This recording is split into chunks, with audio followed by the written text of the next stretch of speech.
அனைவருக்கும் அன்பான வணக்கம். நாம் கடந்த சில நாட்களாக சிலப்பதிகாரத்தை பற்றி கண்டு வருகிறோம். அதனை உணர்ந்து வருகிறோம்.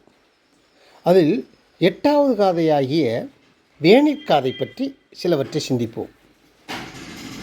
வேனில் காலம் வந்ததை பற்றிய இயற்கையை பற்றிய காப்பியமாக அது போற்றப்படுகிற நிலையிலும் அந்த வேனிற்காதை பற்றி பார்ப்போம். வேனில் வந்ததை தென்றல் உணர்த்தியது, பருவமும் மாறியது, பைங்குழலும் இசைத்தது. ஆர்வமிக்க கோவலன் ஆற்றாமையால் அலைந்தான், யாழிசை பாடி துன்பத்தை தொலைத்தான்.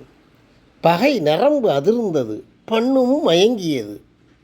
மாதவியும் வாடிய முகத்துடன் வருந்தினாள். காதல் துன்பத்தினால் கடிதம் ஒன்றை ஏதமின்றி கோவலனுக்கு அனுப்ப விரும்பினாள்.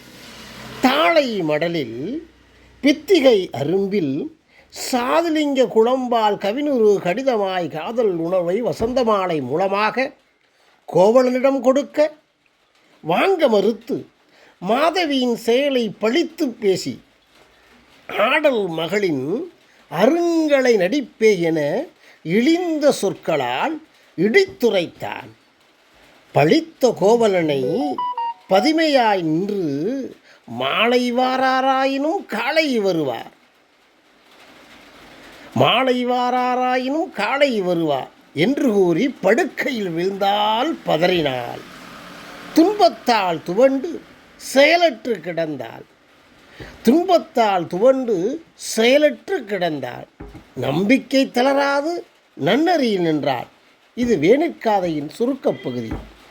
இவ்வாறு துன்பங்கள் பலவற்றை கூறும் நிலையில் அமைக்கப்பட்டிருப்பதுதான் சிலப்பதிகாரம்.